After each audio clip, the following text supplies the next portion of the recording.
Sejam todos bem-vindos ao canal Árvore da Vida Sagrada. Oh, glória a Deus! Nosso Pai possa operar em nossas vidas, nos fortalecendo no Espírito Santo, nos guardando e nos livrando de todo mal e de toda obra maligna do inferno. Que o Senhor Deus, Pai Todo-Poderoso, esteja à nossa frente e acampe anjos ao nosso derredor para nos livrar de todo mal. Glória a Deus, Pai Todo-Poderoso. E vamos a mais uma leitura hoje no livro de Êxodo, capítulo 14, do versículo 1 em diante. Glória a Deus. Deus anuncia a ruína dos egípcios. Então falou o Senhor a Moisés, dizendo: Fala aos filhos de Israel que voltem e que acampem diante de Pi-Airote, entre Migdol e o mar, diante de Baal-Zefon. Em frente dele assentarei o campo, junto ao mar. Então Faraó dirá dos filhos de Israel: Então, embaraçados na terra, o deserto os encerrou, e eu endurecerei o coração de Faraó, para que os persiga, e serei glorificado em Faraó e em todo o seu exército. E saberão os egípcios que eu sou o Senhor. E eles fizeram assim. Sendo, pois, anunciado ao rei do Egito que o povo fugia, mudou-se o coração de Faraó e dos seus servos contra o povo. E disseram: Por que fizemos isso, havendo deixado ir a Israel, para que nós não sirvamos? E aprontou o seu carro e tomou consigo o seu povo. E tomou 600 carros escolhidos e todos os carros do Egito, e os capitães sobre eles todos.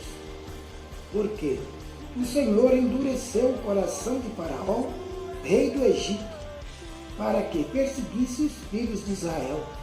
Porém, os filhos de Israel saíram com alta mão, e os egípcios perseguiram-nos todos os cavalos e carros de Faraó e os seus cavaleiros e o seu exército, e alcançaram-no acampados junto ao mar, perto de Pi-Airote, diante de Baal-Zefon. E chegando Faraó, os filhos de Israel levantaram seus olhos, e eis que os egípcios vinham atrás deles, e temeram muito. Então os filhos de Israel clamaram ao Senhor, e disseram a Moisés: Não havia sepulcro no Egito para nos tirares de lá, para que morramos neste deserto? Por que nos fizeste isto, que nos tens tirado do Egito? Não é esta a palavra que te temos falado no Egito, dizendo: Deixai-nos que sirvamos aos egípcios, pois que melhor nos fará servir aos egípcios do que morrermos no deserto. Moisés, porém, disse ao povo: Não temais, estais quietos e vede o livramento do Senhor, que hoje vos fará, porque aos egípcios que hoje vistes, nunca mais vereis para sempre. O Senhor pelejará por vós, e vos calareis. Então disse o Senhor a Moisés: Por que clamas a mim? Dize aos filhos de Israel que marchem, e tu levanta a tua vara e estende a tua mão sobre o mar, e fende-o para que os filhos de Israel passem pelo meio do mar seco, em seco. E eis que endurecerei o coração dos egípcios, para que entrem nele atrás deles, e eu serei glorificado em Faraó, e em todo o seu exército, e nos seus carros, e nos cavaleiros, e os egípcios saberão que eu sou o Senhor, quando for glorificado em Faraó, e nos seus carros e nos seus cavaleiros. E o anjo de Deus, que ia adiante do exército de Israel, se retirou e ia atrás deles. Também a coluna de nuvem se retirou de diante deles e se pôs atrás deles. E ia entre o campo dos egípcios e o campo de Israel. E a nuvem era escuridade para aqueles, e para estes esclarecia a noite, de maneira que em toda a noite não chegou um ao outro. Então Moisés estendeu a sua mão sobre o mar, e o Senhor fez retirar o mar por um forte vento oriental toda aquela noite. E o mar tornou-se em seco, e as águas foram partidas. E os filhos de Israel entraram pelo meio do mar em seco, e as águas lhes foram como um muro à sua direita e à sua esquerda. E os egípcios seguiram-nos e entraram atrás deles todos os cavalos de Faraó, os seus carros e os seus cavaleiros, até ao meio do mar. E aconteceu que, na vigília daquela manhã, o Senhor, na coluna de fogo e de nuvem, viu o campo dos egípcios e alvoroçou o campo dos egípcios, e tirou-lhes as rodas dos seus carros, e fê-los andar dificultosamente. Então disseram os egípcios: fujamos da face de Israel, porque o Senhor por eles peleja contra os egípcios. E disse o Senhor a Moisés: estende a tua mão sobre o mar, para que as águas tornem sobre os egípcios, sobre os seus carros e sobre os seus cavaleiros. Então Moisés estendeu a sua mão sobre o mar, e o mar retomou a sua força ao amanhecer, e os egípcios fugiram ao seu encontro. E o Senhor derribou os egípcios no meio do mar, porque as águas, tornando, cobriram os carros e os cavaleiros de todo o exército de Faraó, que os haviam seguido no mar. Nem ainda um deles ficou, mas os filhos de Israel foram pelo meio do mar em seco, e as águas foram-lhes como um muro, à sua mão direita e à sua esquerda. Assim o Senhor salvou Israel naquele dia da mão dos egípcios. E Israel viu os egípcios mortos na praia do mar. E viu Israel a grande mão que o Senhor mostrara aos egípcios. E temeu o povo ao Senhor, e creu no Senhor e em Moisés, seu servo. Oh, glória a Deus! Que bênção maravilhosa! Cuidado, viu, irmão? Isso serve de abordagem para aqueles que seguem e perseguem até hoje os filhos de Israel. Nós não somos judeus, nós somos ramo novo enxertado na figueira. Portanto, nós somos herdeiros pela graça em Cristo Jesus. E pela fé nós vivemos. Portanto, irmão, creia que o Senhor Jesus é a tua força. A alegria do Senhor é a nossa força. E eu vou ler mais alguns versículos aqui no livro de Gênesis. Aqui no livro de Gênesis, fala sobre outras partes de vitória, sobre o povo de Israel. Vamos ler Gênesis 50, versículo 25.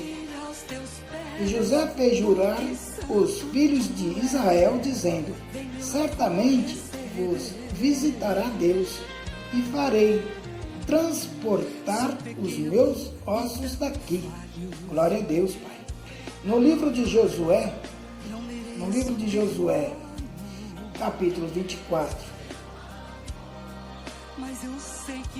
versículo 32, nos diz assim: também enterraram em Siquém os ossos de José, que os filhos de Israel trouxeram do Egito, naquela parte do campo que Jacó comprara aos filhos de Amor.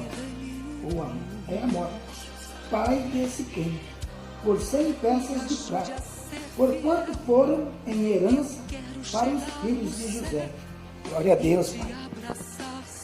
No livro de Hebreus, no capítulo 11, no versículo 29, nos diz assim: pela fé passaram o mar vermelho como por terra seca, porque, intentando os egípcios, se afogaram. Glória, Deus é maravilhoso. Oh, glória a Deus.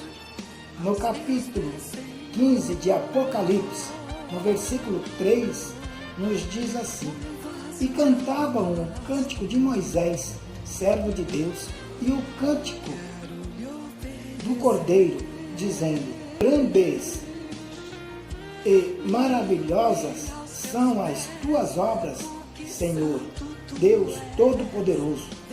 Justos e verdadeiros são os teus caminhos, ó Rei dos Santos. Oh, glória! Oh, glória a Jesus! No livro de Salmos 118, 14, nos diz assim: o Senhor é a minha força e o meu cântico, porque Ele me salvou. Oh, glória! E no livro de Apocalipse, no capítulo 12, e no versículo 2, nos diz assim: eis que Deus é a minha salvação. Eu confiarei e não temerei, porque o Senhor Jeová é a minha força e o meu cântico, e se tornou a minha salvação. Glória a Deus, Pai Todo-Poderoso. Está vendo, irmão? Está vendo, minha irmã, como que a palavra nos revela? Portanto, todos aqueles que nos perseguem, eles não nos perseguem, e sim perseguem a Cristo Jesus. Porque assim foi falado para Saulo, antes dele ser Paulo. No meio do caminho de Damasco, ao meio-dia, o Senhor se revelou a Saulo e disse a Saulo: por que tu me persegues? E Saulo não soube explicar e perguntou a Jesus: eu não te persigo. E o Senhor revelou a ele: sim, tu persegues aos meus, portanto tu me persegues. Tu persegues os meus para matar, portanto, nesse dia houve conversão. Ele se converteu. O Saulo passou a ser chamado de Paulo. E ele, vendo a glória e o poder de Deus, ele entendeu que Deus é Deus sobre todas as coisas. E ali houve o quê? Salvação. Portanto, quando algum irmão achar que está sendo perseguido, blasfemado e injuriado, dá glória a Deus, porque nós sabemos que aí o Espírito de Deus está conosco. Por quê? O Senhor nos diz: na terra tereis aflição, mas de todas eu te livrarei. Oh, glória! Deus é bom. Olha aqui, que força e poder do Senhor. Se levantar, irmão, muitos vão se levantar. Essa é a vida do cristão. Porque o Senhor nos diz que quem seguisse a Ele seria perseguido. Então, nesse momento, nós temos que estar forte em Cristo Jesus e saber que aquele que se levanta contra nós não é contra nós, e sim contra Jesus. Esse é o verdadeiro anticristo, que o povo anda falando que vai vir um terceiro anticristo, que vai... Irmão, quem não aceita Jesus Cristo de coração já é anticristo. Aquele que não anda pela fé é anticristo. É simples, está aí visível. Agora, a consequência de tempo, que tudo é um tempo, um período de tempo e outra metade de outro tempo, isso aí é questão de tempo. As coisas vão acontecendo conforme a evolução humana vai andando. É óbvio que vai acontecer essas transformações, mas não é agora ainda assim. Está para acontecer, vai acontecer, mas não é agora. Portanto, eu estou falando do cristão. O cristão que anda em Cristo Jesus, só se não for cristão para não ser perseguido, porque todo cristão é perseguido. Se tiver um crente na face da terra e falar que vive em paz, eu não sei não, eu não vou falar que é mentiroso, porque eu não estou aqui para julgar. Mas temos que observar, porque todo cristão tem uma cruz a carregar. Né? Eu gostaria de ser igual aquela parte que o Senhor diz: pega a tua cama e anda, e não cruze. Mas infelizmente é a vida, seguimos a vida, e eu creio que através dessa orientação e explicação, os irmãos ficarão com o olho e o ouvido mais antenado no Senhor. Glória a Deus por tudo. Dai graça em tudo, né, filho? Em tudo. Dai graça em tudo. Oh, glória. Amém, Jesus.